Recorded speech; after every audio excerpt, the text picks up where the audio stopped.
We must deepen the quality of these dialogues so that they produce specific actions that, as UN Secretary General Ban Ki-moon points out, and I quote, change what people see, what they say, and ultimately how they act, end of quote.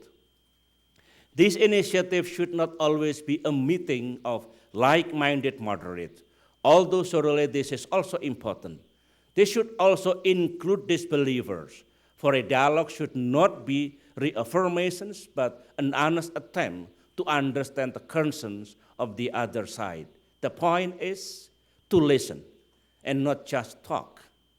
A true dialogue must address age-old grievances and confront false stereotypes without presumptions and preconditions. Indeed, the best dialogue are often respectful and honest, open-ended and constructive, intense and solution-oriented. These were the quality of dialogue held in Indonesia between Muslims and Christians in conflict zone in Poso and Maluku, which culminated in a commitment to peaceful reconciliation.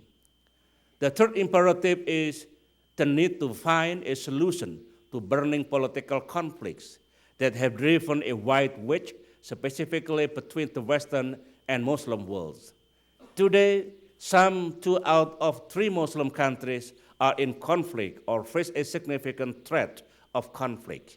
In contrast, only 1 out of 4 non-Muslim countries face similar challenges. But despite this very complex conflict situation, Muslims must be able to differentiate between a conflict involving Muslims and a war against Islam.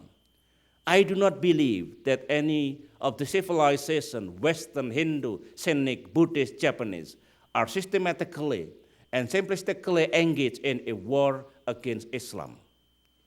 Of all the world's conflict, none has captured the passions of Muslims more than the plight of the Palestinians. But this is not a religious issue. There are Christians and Jews in Palestine, and Muslim and Christian in Israel. Nonetheless, the establishment of the much-awaited Palestinian state in the framework of a two-state solution, where Palestine and Israel live side by side in peace, would be widely hailed by Muslims worldwide. It would remove a major mental barrier in their perceptions of the West, especially of the United States. Currently, many Muslims fail to notice the constructive role of the West in producing peace in Bosnia and in Kosovo, but they would surely notice and rejoice in the resolution of the Palestine dilemma. But the Palestinians too have a moral and political responsibility.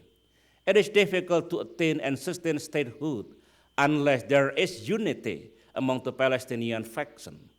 In my meeting with Palestinian leaders, I always told them very clearly that Indonesian freedom fighters would have never won the war for independence if they had not been united in spirit.